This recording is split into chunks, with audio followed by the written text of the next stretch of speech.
Hi, I'm Jen Ficcaglia, Assistant Editor at the Catholic Courier, and today I'm going to show you the perfect meal to make for Lent. It is meatless, it is delicious, and it is vegetable frittata.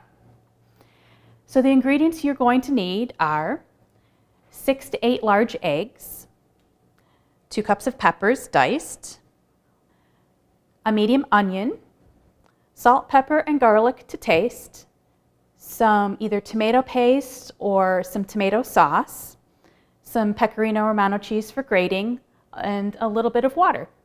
So the first thing you want to do is dice up your peppers. You set up your pepper on end, slice it down the middle, and then you can pull the seeds and any extra membrane right out and slice it into strips, and then cut it into maybe nickel-sized pieces.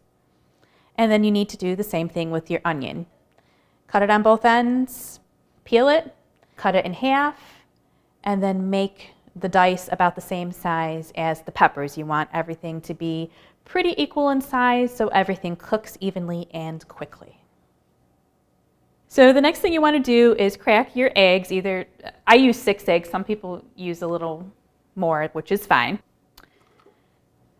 I'm going to add a little bit of water in here, which was a trick I saw on a cooking show instead of using milk. Milk will make them be a little puffy. If you like puffy eggs, you can do that. I like my frittata a little bit thinner. Put a little bit of water in. And I'll whisk them, and then I'll put some salt and pepper in there too. The peppers take longer to saute than the onions, so you want to start with the peppers. And you want to put a little bit of olive oil in the bottom of your pan to start sauteing. So what I'm going to do is salt and pepper, and also put a little bit of the garlic powder, and I'll save a little bit. I'll do a little more when I put the onion in too. Then just toss it around. You probably need to add some oil as you're sauteing.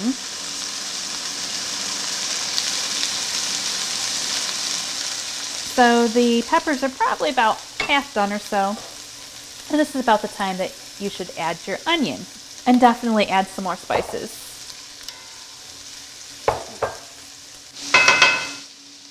I wish everyone could smell this. There's nothing better than the smell of onions, peppers, and garlic cooking.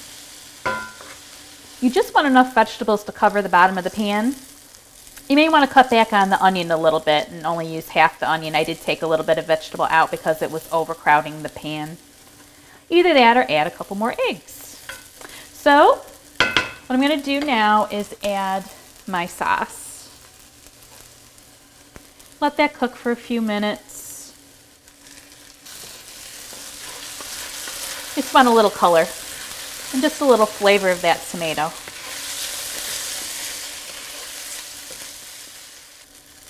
Now we're ready to put the eggs in.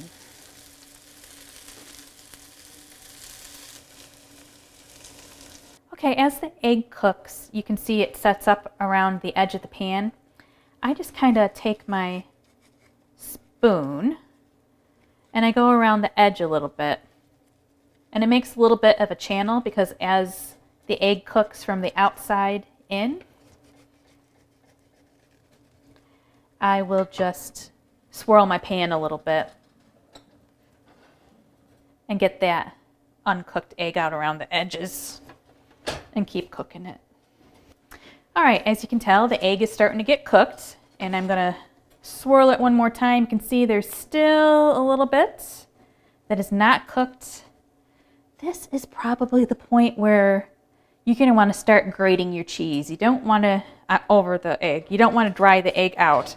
So by the time the cheese is melted, your egg is done. Now this is Pecorino Romano cheese.